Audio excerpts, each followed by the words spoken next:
Thank you, honorable parliamentarians, for giving me a floor to speak about regarding a few of the most pressing issues that the youth is facing today.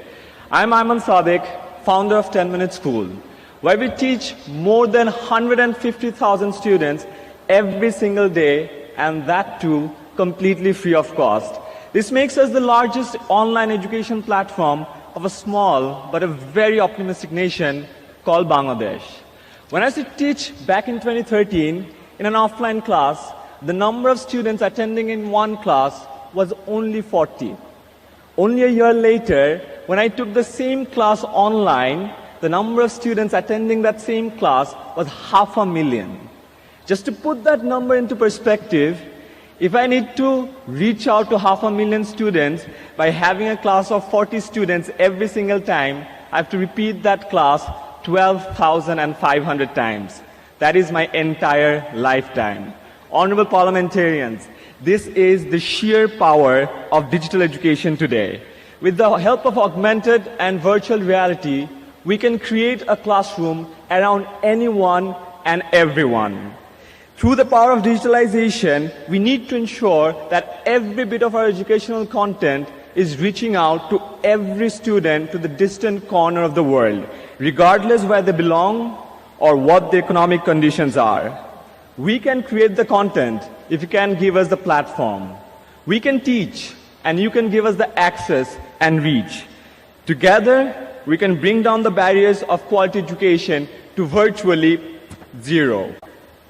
Honorable parliamentarians, I believe there is a detachment between the policymakers and us, the youth.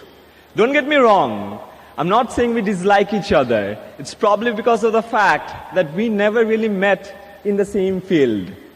When you're at the press conferences discussing about pressing issues, we're probably browsing YouTube or Facebook searching for the same news. Why don't we bridge the gap of communication by meeting virtually? Imagine this, a student sitting in a traffic, but he, instead of being frustrated about it and posting a Facebook status, is maybe discussing how to solve this problem with an honorable parliamentarian through a Facebook live show, where both the parties are engaging simultaneously. That's the power of digitalization that we need to hold on to. 2 years back, when I graduated from university, I had an overwhelming realization that we need to do more to keep pace with this fast-changing world. The fourth industrial revolution has come with a range of new technologies that are blurring the lines between physical, digital, and biological worlds, and impacting all disciplines, economies, and industries. Robots are likely to replace a large portion of the jobs in the next decade to come. While older jobs are being scrapped, newer ones are coming up every day, which we hardly even know of.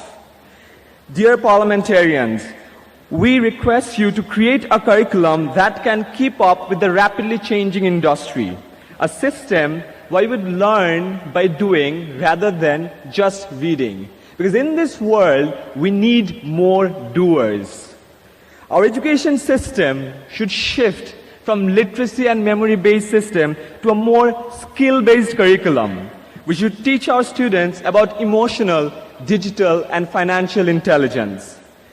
There is no point of teaching students the fact-based content, most of which is already available on Google.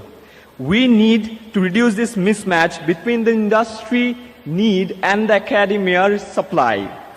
I beg you to create a system where the students can get the equal opportunity.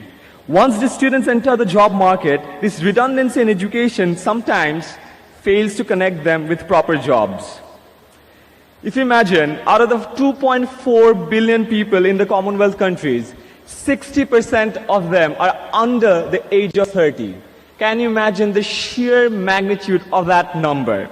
We are the change agents, and all we need is the right opportunity. We can be the first generation to end extreme poverty. We can be the most determined generation to end injustice and inequality, and the last generation to be threatened by problems like refugee crisis or climate change.